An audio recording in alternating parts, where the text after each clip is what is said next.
फैसल वाडा साहब, आपसे स्टार्ट करूंगा डिस्कशन को। आज मियां साहब की विंडिकेशन हो गई है, मुजरिम का टैग हट गया है, बड़ा पॉलिटिकली वो अपने आप को मजबूत महसूस कर रहे होंगे, बाइज्जत बरी हो चुके हैं।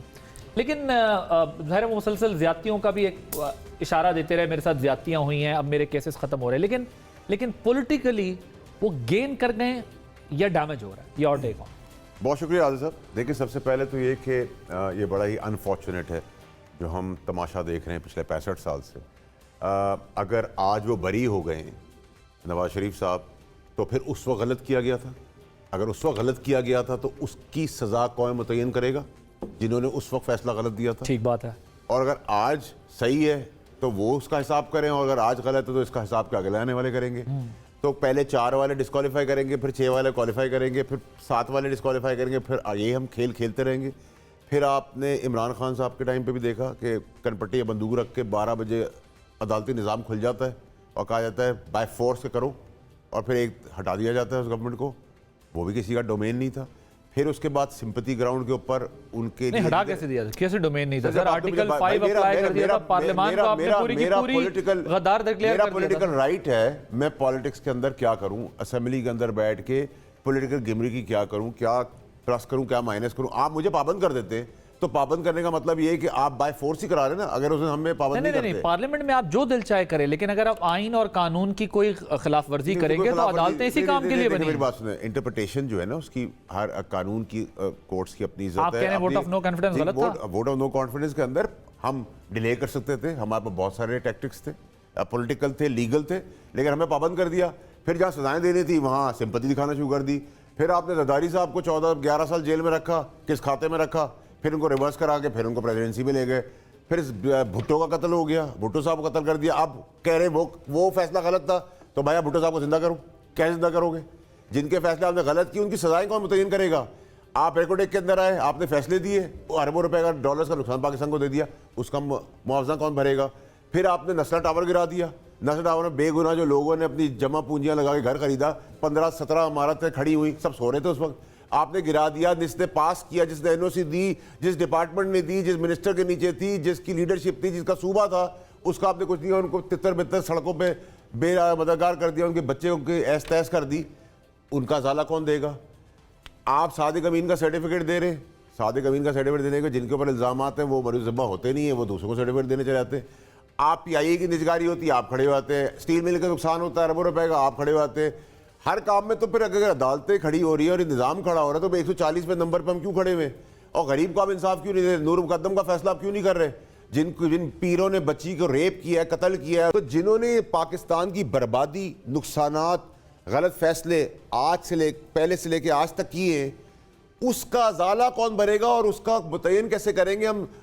कब तक कैसे हम उनसे सजाएं देंगे जिन्होंने गलत फैसले किए थे? और गलत फैसले के नुकसानात के सजा के बाद जब तक आप इस मुल्क के अंदर ये जजा और सजा का कानूनी जो लोग जेब कतरे हैं, जिन लोगों को थतकड़ियां लगी हुई हैं, जो किराएदार घर के अंदर है, पॉइंट बेसिकली है कि जहां सजा देनी होती है वहां सजा नहीं देते, और जहां नहीं देनी होती वहां सजा दे देते हैं, और अदालती निजाम हमारा मजाक बन चुका है। नहीं, और प्लस सर जो फैसले कर रहे हैं उनका आप क्या कर रहे हैं? अगर वो उस वक्त गलत है तो उनके साथ आप क्या करेंगे? तो रिटायरमेंट का कटहरा बुलाए, जिनके बच्चों के ऊपर करप्शन के चार्जेस हैं उनको बुलाएं, तो इस कानूनी ढांचे को क्वेश्चनेबल करें। या किसके बच्चों पे करप्शन के इल्जाम? जो आप पुराने जजेस के बच्चों के ऊपर रूमर, गॉसिप, करप्शन के चार्जेस हैं, उनके ऊपर अकाउंटेबिलिटी कब होगी? मुस्तफा भाई, मेरा ख्याल है वाडा साहब ये कहना चाह रहे हैं कि आपको जहां सजा देनी होती है उधर आप सजा नहीं देते, जहां जजा देनी हो तो वहां आप जजा नहीं देते। मतलब वो ये कहना चाह रहे हैं अदालतें जो है बस खेलती रहती हैं, कभी भुट्टो साहब का पुराना केस निकाल कर सुनना शुरू कर देते हैं, कभी नए केसेस, लोग रुलते रह जाएं, नहीं सुनते। मैं इससे ज़रा कता नज़र, पहले आपसे ज़रा मियाँ साहब की जो आज बरियत हुई है उस पर पब्लिक परसेप्शन आपके ख्याल में क्या होगा? और ये जो बात करें वैसे इस लिहाज से पर्टिनेंट है। देखें, 2 पॉइंट्स हमारे सामने, उस दिन भी आप भी शो में थे, हम यही बात कर रहे थे कि एक तरफ हमें काजी फाइज ईसा साहब ने ये बताया कि जो रिकॉर्डिंग के मामले पे 7 अरब का नुकसान हुआ, और ये हम अच्छी तरह जानते हैं इफ्तिखार चौधरी साहब के गलत फैसले ने मुल्क को ये नुकसान पहुंचाया था, लेकिन इतने पॉपुलर जज थे उस वक्त कि किसी की जरूरत नहीं होती थी ये कहने की कि हुजूर वाला ये आपकी डोमेन में भी नहीं आती जो चीज़ें आप उठा के फैसले कर रहे हैं। पीपल्स पार्टी की गवर्नमेंट थी, अब एक ये फैसला है मिलिट्री कोर्ट्स के कॉन्टेक्स्ट में भी, मुझे आपकी राय पता है, लेकिन मैं आपके सामने ये पॉइंट इसलिए रखना चाहता हूं कि इनकी इस बात में बहुत वजन है कि जिधर फैसला करना है वहां उतनी मिलिट्री कोर्ट्स के केस ठीक है, आपने ठीक किया होगा।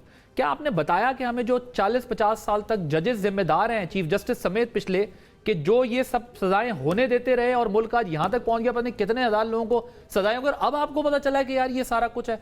सो ये इस कॉन्टेक्स्ट में जरा मुझे जवाब दीजिएगा, आज जो उनको बरियत मिली है, पब्लिक परसेप्शन क्या होगा आपके ख्याल में? परसेप्शन, मैं एग्री करता हूं फैसल भाई से कि परसेप्शन निज़ाम इंसाफ के बारे में ठीक नहीं है। निज़ाम इंसाफ की कलाबाजियां, चाहे वो शहीद भुट्टो के रेफरेंस में हो, उनके केस में हो, या उसके अलावा जो बाकी पॉलिटिकल नेचर के केसेस हों, एक आम आदमी के पर्सपेक्टिव से देखें तो वो आज किस बात को सही माने। असूलन होना तो यही चाहिए था कि हमारा निज़ाम इंसाफ ऐसा होता कि जिसके ऊपर किसी एक फरीक को भी एतराज़ ना होता कि यहाँ से जो भी फैसला आएगा वो कानून और इंसाफ के पैमाने पे पूरा उतरेगा। वैसे लेकिन ऐसा है नहीं। एक फरीक को तो हमेशा एतराज होता ही है, लेकिन इन जनरल लोगों को लगता कि हाँ यार इंसाफ हुआ है। मतलब एक फरीक तो ज़ाहिर है मुतासिर होगा, वो तो खिलाफ बात करेगा, लेकिन देखिए ना, होगी। फिर भी आदिल भाई, अब हमारे सामने जो एग्जांपल्स मौजूद हैं और उसमें हमारे सामने मगरबी ममालिक की, वेस्टर्न डेमोक्रेसीज की, जहाँ पे रूल ऑफ लॉ बड़े शिद्दत से इम्प्लीमेंट किया जाता है और बड़ा जेलसली गार्ड किया जाता है, वहाँ पर भी कोई फ्रीकैन के खिलाफ भी फैसले होते हैं। हाँ हाँ। लेकिन मजमूई तौर पर कोई उस निज़ाम इंसाफ के ऊपर एतराज़ नहीं उठा सकता। हमारे यहाँ जो कुछ निज़ाम इंसाफ में होता रहा, अब आप जो पिछले जो जज साहिबान थे जिन्होंने मियाँ नवाज शरीफ साहब को सज़ा दी, व्हाट्सएप कॉल्स का वो सारा सिलसिला भी हमारे सामने मौजूद है, व्हाट्सएप मैसेजेस का भी सिलसिला हमारे सामने मौजूद है। फेयरनेस और ट्रांसपेरेंसी उस वक्त भी नहीं थी, और उस वक्त भी बहुत से लोगों का ख्याल था कि कोर्ट जो है वो अपनी स्ट्रेच कर रही है जुरिस्डिक्शन को एक पॉलिटिकल इंजीनियरिंग के मकासद हासिल करने के लिए। उस वक्त भी यही हो रहा था और आज भी यही हो रहा है। तो हमने अगर इस मुल्क को रिफॉर्म करना है, जो हम ये गुफ्तगू करते हैं 76 सालों में हम इस मुल्क को रिफॉर्म नहीं कर सके, आज हमने इस जगह पर लाकर खड़ा कर दिया कि ना किसी पॉलिटिकल प्लेयर को और ना ही किसी आम आदमी को निज़ाम इंसाफ पर एतबार है। अगर एक आम आदमी, में वकील हूँ, आम आदमी इंसाफ लेने के लिए अदालतों का दरवाज़ा खटखटाए तो दहाइयाँ गुजर जाती हैं, उसको इंसाफ नहीं मिलता। और यही हाल पॉलिटिकल प्लेयर्स का भी है। आज आइन की एक तशरीह की जाती है, परसों आइन की दूसरी तशरीह की जाती है। तो इस सारी चीज़ों का जो नुकसान है, इसमें हम जस्टिस काजी फाइज ईसा साहब, उनकी जो अंडर कोर्ट चल रही है, ठीक है, अच्छे फैसले भी हो रहे हैं, लेकिन क्या हम अच्छे लोगों के इंतजार में ही वक्त गुजारा करेंगे? निजाम की बजाय बंदों का इंतजार करेंगे।